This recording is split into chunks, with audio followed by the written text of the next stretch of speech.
Kita ke informasi lain, pemirsa. Kasus dugaan bunuh diri anak sekolah dasar di Ngada, Nusa Tenggara Timur seketika membunyikan alarm peringatan bagi negara. Korban merupakan anak yang hidup dalam kondisi kemiskinan ekstrim dan kondisi ini diduga menjadi salah satu pemicu kematian tragis tersebut. Meski usianya baru 10 tahun, banyak yang kehilangan YBR, siswa kelas 4 sekolah dasar di Ngada, Nusa Tenggara Timur. Entah luka apa yang ada dalam batinnya hingga korban mengakhiri hidupnya dengan tragis. Keluarga mengenal korban sebagai anak yang tidak pernah mengeluh dan berprestasi di sekolah. Hanya saja tiap pulang sekolah, korban sering mengeluh lapar. Kalau dengan saya tidak hanya minta makan, kalau omanya tidak ada dan minta saya makan. Dia selalu ranking. Dia selalu ranking? Iya, ranking 3. Ranking 3? Iya, lebih 3 kalau kurang 2. Di sekolah, ruang kelas tempat korban menimba ilmu kini sepi. Tidak ada lagi keceriaan seperti biasanya. Itu periang, lalu anaknya ini suka berbagi sesama teman, rajin, kemudian anak ini juga tergolong pintar. Pelajaran yang paling menonjol itu biasanya dapatnya di IPAS, kemudian dengan matematika.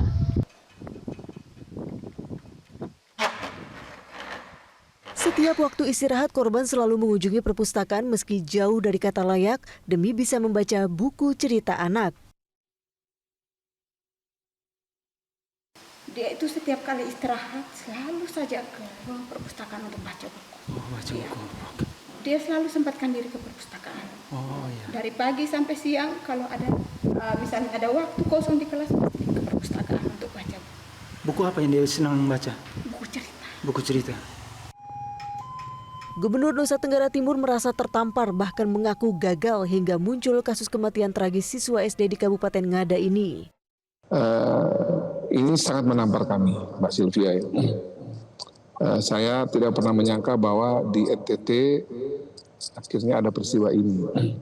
Itu masih ada perbaikan-perbaikan yang harus kita sempurnakan terus-menerus untuk menangani orang miskin di NTT dan saya pikir di negeri ini. Keluarga miskin di NTT memang tidak sedikit, seperti keluarga YBR ini dan keluarga di NTT cukup banyak. Saya pikir di Republik ini juga cukup banyak. Dan peristiwa ini tentu kita mesti memperbaiki cara kita secara bersama-sama mengurus orang miskin di NTT dan di Indonesia. Saya tidak malu mengatakan bahwa pemerintah Provinsi NTT dan Ngada sampai tingkat desa kami gagal. Itu harus kami katakan terus terang. Demikian pula Pranata pendidikan gagal. Pranata sosial gagal, agama gagal, adat gagal. Semua kami gagal. Sampai ada kemudian harus yang mati seperti ini. Psikolog menilai anak dari keluarga miskin rentan mengalami tekanan berlapis, mulai dari pengabaian emosi hingga muncul perasaan rendah diri dan depresi.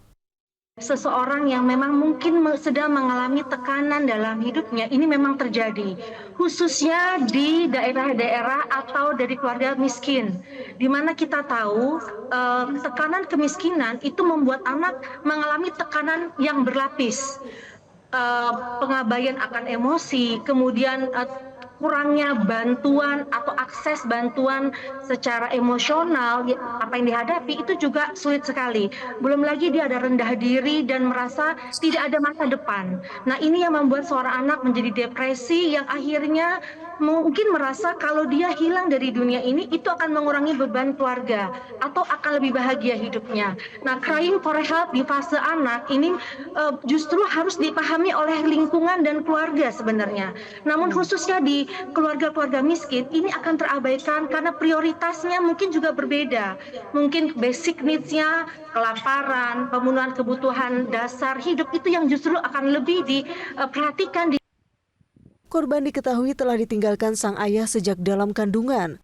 Sedangkan sang ibu harus bekerja sebagai petani dan buruh serabutan untuk menafkahi 5 anak, termasuk korban. Namun untuk membantu finansial, korban diminta untuk tinggal bersama neneknya yang berusia 80 tahun. Keduanya bergantung pada hasil kebun untuk makan. Korban sehari-hari membantu sang nenek berjualan sayur, ubi, dan kayu bakar. Walaupun makan tidak makan beras, dan ubi, pisang, dan selalu simpan dia punya anak cucu itu. Sayang sekali dia punya anak cucu. Berita Cerita ini tidak bertujuan untuk menginspirasi tindakan bunuh diri. Jika Anda pernah merasakan gejala krisis emosional, merasakan kecenderungan bunuh diri, atau mengenal orang-orang dalam kondisi itu, jangan ragu berkonsultasi kepada ahlinya. Dari Bajawa, Nusa Tenggara Timur, Ignas Gunda, Metro TV.